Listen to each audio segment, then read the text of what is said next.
Okay, so this is just a fairly quick video, I hope, on where I've ended up at the end of the year. Bit of a surprise to me, to be honest with you. I didn't expect the amount of movement that I had. This isn't a review of each watch.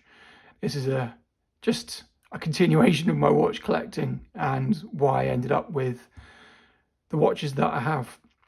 I'll go through in chronological order what happened throughout the year, because that's kind of how my thought process worked as watches came in and watches went out. So the G-Shock, and by the way, I've got more detailed reviews of these watches on the channel, so I'm not going to be going into the specs and the references and stuff like that. If you want to see that stuff, either look at my channel, other videos, or lots and lots over YouTube. Feel free to look at those. This is just my personal experiences and why I've changed what I've changed. So the first entrance into in the year was this G-Shock. I've never been a big fan of G-Shock. I like the way they look, but they're always way too big for my preference. Very comfortable because they're all light, but far too big for what I enjoy from a watch. So when these were released, especially in blue, I just wanted to try it. You know, it was just over £100. I think it was £108 delivered, something like that.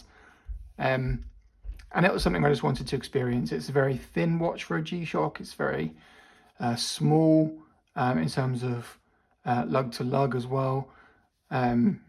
So it's just a really nice watch, and I've got to say it's been almost a year now and I still really enjoy it. So the Longines Conquest that I had was used in the situations this is now used. So the Longines Conquest I owned for 7 years, and for the first 5 years of its life it was a daily watch. It took a lot of abuse. It went for 3 services to Longines, where I just knocked it around. It went on a lot of holidays with me. But I just found myself kind of thinking, it's only had a service fairly recently. It's running really well. I'm now using this watch. It's a good opportunity to potentially sell that if something comes up. It was just sitting in the watch box. So the Longines was sold. The reason the Longines was sold was because I sold my Black Bay GMT, which was a surprise to me. I didn't think I was actually going to get rid of that watch, but I had a couple of conversations with some of my friends who really enjoy watches as well.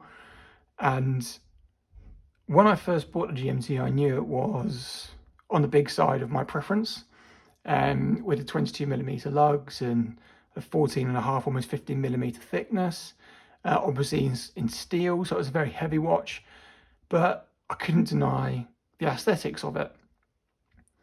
So I bought that watch, I owned it for 2 years, and after that conversation with my friends around what do you wear, what don't you wear, why do you wear it, what are your thoughts on it, and for 2 years, every time I put it on, between going from either one of my Black Bay 58s or my Omega onto that, it was just a lump, and for me it was just too heavy. It just didn't sit comfortably on my wrist, and when you're kind of moving around during the day and you have your wrist kind of hanging down, it was just pulling on the skin, and I just didn't enjoy wearing it. And I don't like wearing my watches super tight because I just find it uncomfortable. So I kind of knew that was going to leave the collection at some point, and that was the point. So this year I sold the GMT. When I sold the GMT, it made sense to sell my Longines, because in isolation, the Longines is only a £500 watch. And what can you replace with £500? You can't replace anything, really, that I would like with £500 from a watch perspective. So I sold the Longines along with the GMT to make the funds up to buy this bad boy.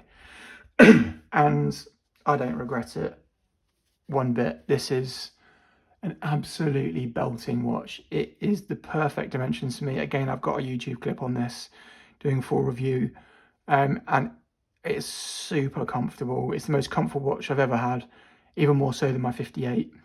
The clasp mount, the bracelet on it, I could wax lyrical about this watch. It is an absolute beauty, and I do not regret my decision at all. But obviously I did have to put some money towards that. I got a really good discount. I managed to get 15% with my authorized dealer because of my purchase history. I've talked about that as well. So I sold the GMT, I sold the Longines, I put some additional money in and purchased that, and that's now my daily. I do wear this as well sometimes, but that is my daily. So yeah, I did not expect to be saying goodbye to the GMT or the Longines this year. I knew it was going to happen at some point in the back of my head, but I didn't think it was going to be this year. The real surprise to me was selling my 58, my Black Bay 58. So as I've mentioned a few times, this YouTube channel, which is just my hobby, it's just a bit of fun. It's called Wheels on Watches, so it kind of follows my car enthusiasm and my watch enthusiasm journey. And 4 years ago, I sold for me, the coolest and best car I've ever owned, which was my Lotus Evora S sports racer to purchase my house, my first house. And I did not think it would take me 4 years to get back into a car of a similar standard. And I was hoping to buy a car early this year, so March 2021, but we all know why that didn't happen. So I finally got to a point where I was ready to take the plunge. I've been looking at various different cars, and I'll talk about that on a separate video. And ultimately, I found the right car about 4 weeks ago. I'm not going to talk about what that is, but I agree with my wife that this was my budget. And if I went over that budget, I wasn't going to be eating into our savings any further. So as with all these things, I went over the budget, and surprisingly enough, the budget was pretty much bang on the amount of money I could get for my 58.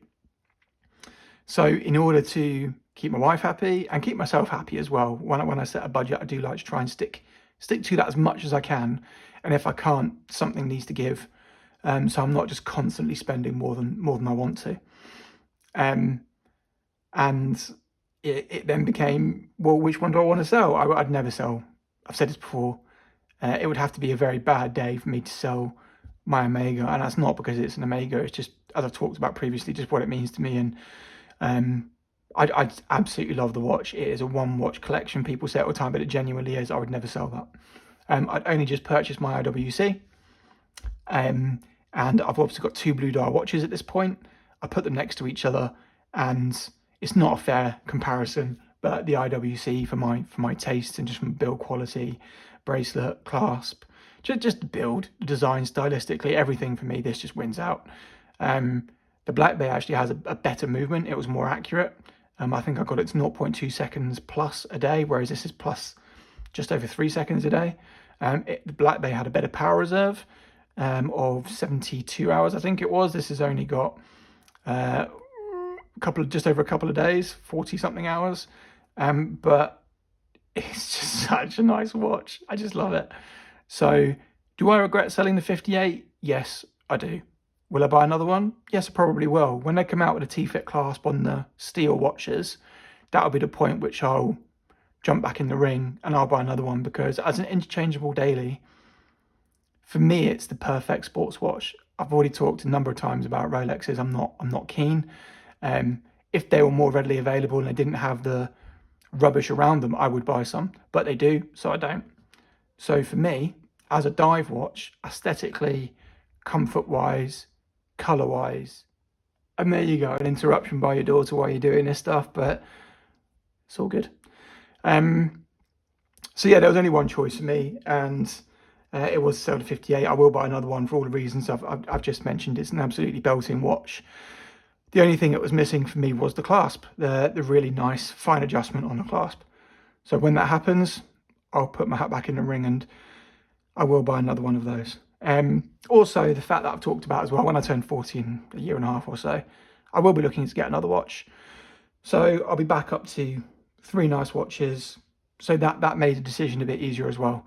And I'm just so, not desperate, but very excited to get back into a fun car again, that ultimately it made it an easier decision than it would have otherwise been, because I'm getting something for the sale as opposed to just selling it and, I don't know, putting it towards a garden or something.